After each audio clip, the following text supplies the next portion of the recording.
Hello friends, I am Dr. Kuldeep Mohadikar. I will present in this video my 35th chapter entitled as Matthew Arnold as a Elegiac poet from my series Literary Pearls. As sun and moon are meaningless without their lights, just like Arnold's poems are nothing without note of melancholy. That is why Arnold has rightly been called as other poets are called as Shelley as a lyrical, Keats as an Odak, Wordsworth as a nature, Arnold as an elegiac poet. It is not that he has written more elegiac of the highest quality than others, but that elegiac note runs through all his poems. The word elegy is derived from Greek word eleges, means mournful song or poem. It is reflective poem which laments the death of some person. Arnold, who did define poetry as criticism of life, was one of the greatest critic poets of Victorian age. Rugby Chapel, Thalesy, Scholar, Gypsy Dog Beach, etc. are some of his finest elegies.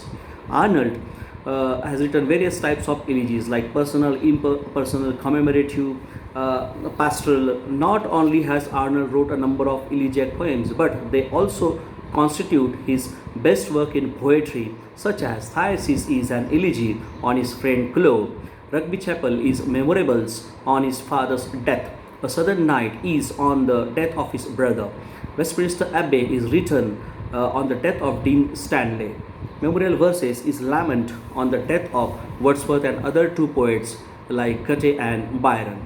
He laments over the death of age in Scholar Gypsy. Thus we see that there is an undercurrent of elegiac note running through all Arnold's poetry. This melancholic mood of Arnold may be due to several reasons. It may be due to unfortunate human plight and conflict which one can see, which one cannot help nor escape from. In which age Arnold lived, it was an age of growth of materialism and industrialization are as much responsible for the achievement of scientific knowledge, also short of the religious faith of the people in this Victorian age. And grooming materialism made people worshippers of wealth, and they began to run after money. Arnold could not compromise himself and became melancholic. Another reason for Arnold's melancholy has been considered due to the contemplation of man's destiny from the hopeless tangle of his own age and from the course of the life mortal men on the earth. The death of brother of a friend, of a contemporary, or even the death of poets, dogs, and loss of faith in the age and above the melancholy cost of his mind were further responsible for his melancholy and pessimistically outlook in life. Arnold strongly feels that there is no peace, no love, no humanity in the world. To him, this world is a well of tears, a place to endure and to suffer.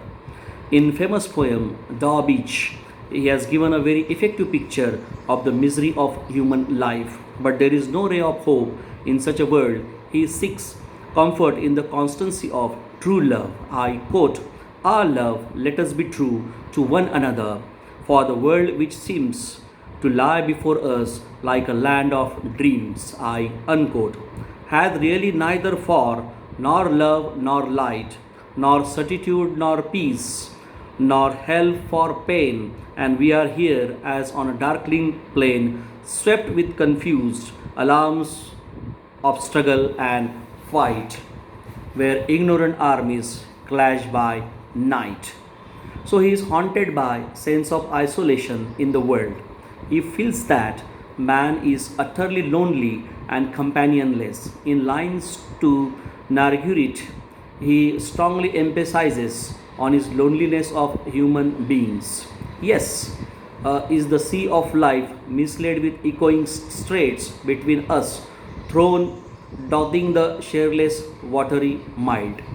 We more millions live alone. Nature also suffers from loneliness.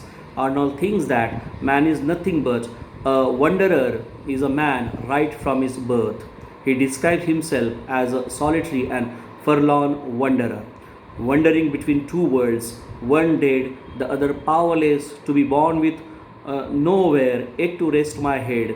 Alpine this no earth, I wait forlorn. The elegiac note runs through the early poems of Arnold.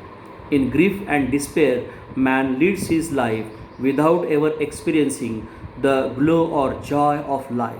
In Scholar Gypsy, Arnold describes the doubting modern man who is helpless to feel and will clearly. Again, in Scholar Gypsy, the tragedy and pathos of man's lot in universe pathetically presented. I quote, "For whom each year we see breeds new beginnings, disappointed, new, who hesitate and fatter life away and lost tomorrow, the ground on today." I unquote. In another poem, the miserable spectacle of man marching mournfully to give poignantly aware about meaningless human life. In his narrative poem Sohrab and Rustam, Arnold expresses the idea that man is merely puppet in the hands of destiny. Every man's fate has already been written by God. He has been written will ultimately take place whether we wish it or not. It was written in the fate of Sohrab that he will unknowingly killed by his own father.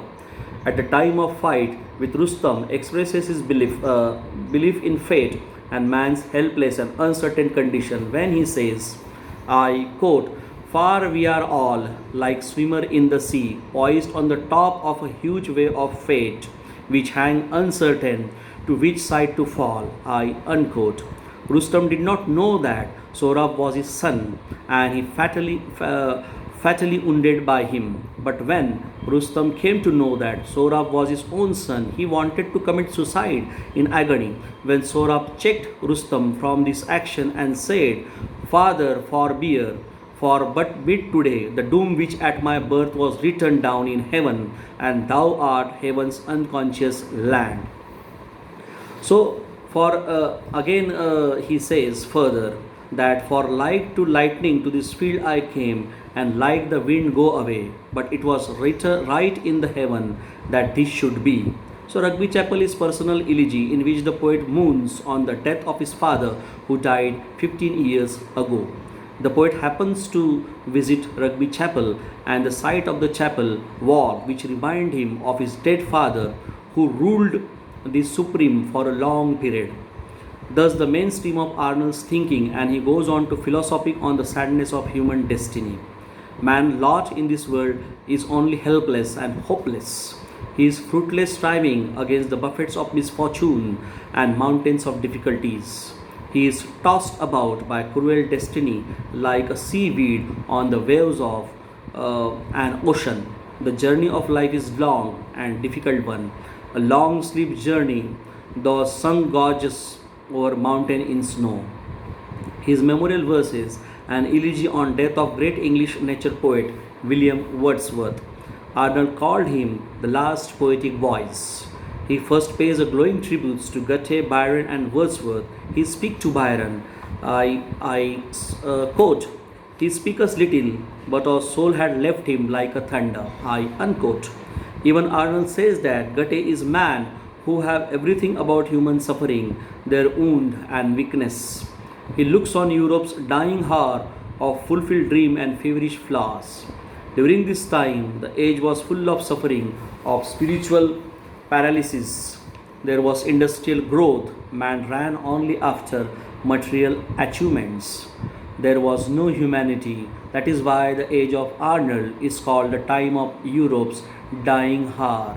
According to Arnold, three people try to recover the faith in God, and they know the importance of spiritual knowledge.